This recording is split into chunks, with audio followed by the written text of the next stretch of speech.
Good afternoon. Now I'm going to close this session. I'm a clinical neurologist. I'm working in Rome in the Gemelli Hospital, which is like 400 kilometers from here, maybe a bit less. And I'm going to give you a brief idea of how AI mind can change the landscape of clinical activity in cognitive decline, and what we are already doing and what we are already adopting of these AI mind solutions that have been shown here so far. So, to start, we have to start actually from the current scenario and how AI mind and its innovations could change the scenario. The focus of the project and the focus in general of the dementia field right now is on mild cognitive impairment. Mild cognitive impairment, we know, it's the stage, the intermediate stage between normal cognition and dementia. And while we know how many people in the world are currently affected with dementia, that it's even more than 50 million, the data on mild cognitive impairment prevalence are a bit different all over the world, but the current estimation is that around 10 million people are affected with mild cognitive impairment only in Europe, and this number is probably increasing during this year, and this means that some of these subjects, nearly half of which, are at high risk of progressing to dementia, mainly due to Alzheimer's disease, but also due to root causes. And this sentence that you can see here in Italian, it was released last year, and it's about the time that nowadays passes since the first symptoms of mild cognitive impairment and diagnosis in Italy. It's normally a couple of years, and that's quite long, and it's quite common all around Europe to spend 2 years while the first complaints start, then you refer to a general practitioner or even to a specialized doctor, a neurologist or a geriatrician, and then you start all the assessments, radiological assessments, biological assessment, and so on, and finally reach a diagnosis. And in 2 years, obviously, the risk of progressing, of worsening, is high. So the idea is to try to shorten this time of assessments, and that's the main objective of my project, actually, to try to shorten the time that you need to understand the clinical picture of MCI, and also to try to assess the risk of progression of subjects with mild cognitive impairment through novel tools that are part of the mind connector and the iMind predictor. And what I'm trying to explain it, which is the scenario, the path that a subject does in the AI mind project, which is obviously first examination, of course, assessment with a doctor, and then there are 3 main tools that are high-density EEG, that has been discussed before, the cognitive assessment, but not classical cognitive assessment, but digital cognitive assessment, digitalized cognitive assessment that doesn't need the neuropsychologist to be in front of you, but can be performed with a tablet, and then a simple blood sample for genetic and blood biomarkers quantification. Still going to the wrong direction. And all these factors put together in a predictive model, elaborated through AI techniques, AI tools, can give you an early diagnosis, obviously, an early estimation of dementia risk and risk of progression through time, risk of clinical decline, and this obviously could reduce the burden and the costs of follow exams that can be more costly, more invasive, more complex to achieve, or have long waiting lines, and could help also right now to support the selection of patients for new disease-modifying treatments that are currently emerging. And obviously, you can also give the right recommendation about lifestyle changes and other non-pharmacologic therapy. And speaking of the single tools of AI mind, I want to just make a bit of a small focus on EEG. Why EEG? Because EEG is a very simple technique. It's very easy. You don't need a big machine. You just need a small space and 20 minutes. Eyes open, eyes closed, and it can give you a lot of information. You have seen how complex the signal is, but you can study it, and it represents a globally accessible and cost-effective technology. It's not a pet or something complex that cannot be achieved all around the world. EEG is very portable. You can do it everywhere. And some kind of analysis, especially those improved by machine learning methods and so on, can help to identify the distinctive features of pathological brain aging and the disconnection that happens between brain areas that brings cognitive decline and dementia. And then there is the cognitive assessment.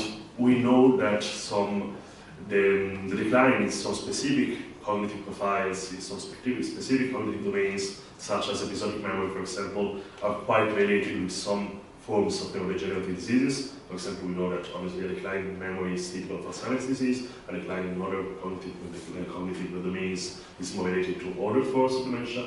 And we know there is a lot of literature about how small changes in cognition can predict the progression through time.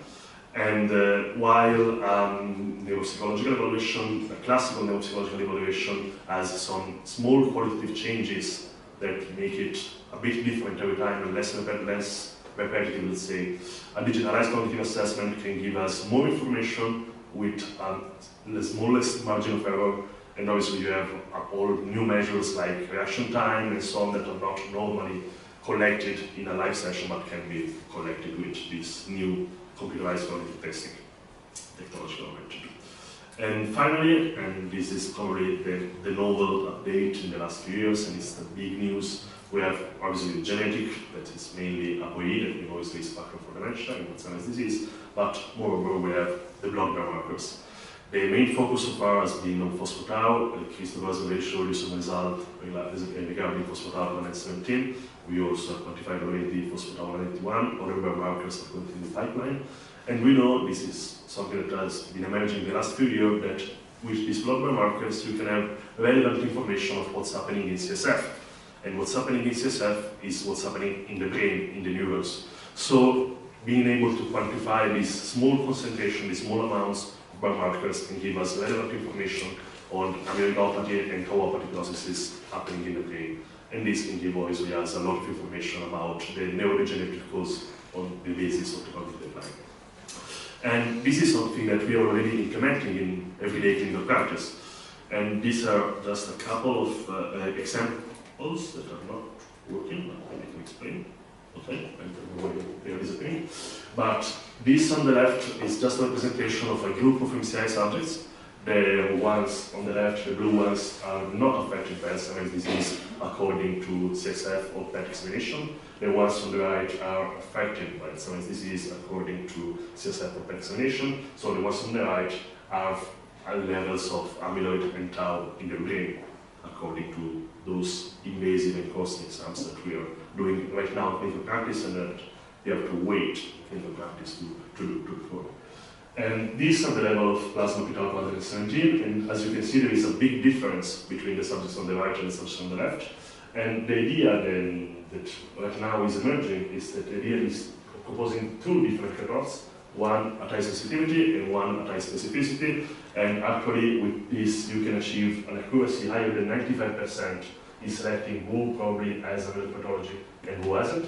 And in the gray area, the ones in between, it's less than 10% of the subjects. So only those 10% are going to need a second level exams such as PET or CSF examination, and this is going obviously to be very easy to make waiting line shorter for doing a biological diagnosis of Alzheimer's disease. And this is something that we're already doing in nowadays practice in the hospitals, moving to blood biomarkers and relying less and less on CSF examination only for those indeterminate cases that you are not sure about and in which you want to go through diagnosis. The graph on the right is not about diagnostic performance, it's about prognostic performance that is even more relevant. You can see a lot of biomarkers, and the bold one in orange is CSF phospho-tau-181, which is right now the gold standard, let's say, as a CSF biomarker for prognostic information. And the R curve is depicting the risk of progression for Alzheimer's disease in a 2-year time in a group of 120 subjects and with MCI. And as you can see, the performance of some plasma biomarkers, in particular plasma phospho-tau-117, and the ratio between plasma 117 and beta 42, has even a higher prognostic performance than CSF phospho-tau-181. And this could be a useful demonstration that these plasma biomarkers are at least equal, if not better, than CSF biomarkers. And this is cheaper, more accessible, and obviously implementing with all other tools such as EEG in cognitive testing and all the other information that we're going to use, it's going to give us a lot of reliable information on diagnosis and prognosis. So concluding, still going the one way, concluding the right scenario, the current clinical practice doesn't have a general screening, doesn't allow us to have diagnosis in a brief time. There aren't many tools available for dementia prediction. With AMI, we are aiming to change all of this. just introducing few simple tools, very accessible, very cheap, and try to change this landscape to give you a good diagnostic assessment and good prediction assessment for the risk of dementia in 1 or a couple of weeks. And I think this will really change this scenario. And that's it.